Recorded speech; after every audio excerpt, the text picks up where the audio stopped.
90 days ito sila, 90 days. Plano ko mag-harvest up to 120 days.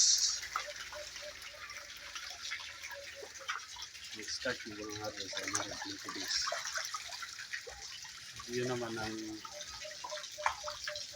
number of days para harvest. So tingin ko hindi naman lugi. Malakas naman sila lumaki.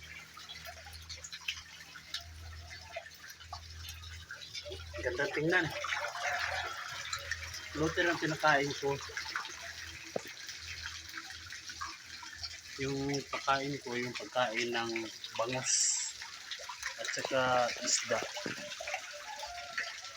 Isda na tuloy, malangsi, yung mga bituka, yun ang pinakain ko sa buto ko. Ang ganda tingnan. Itong ito po, concrete pan. 1 inch sila. Pinalaki ko. Thank you for watching.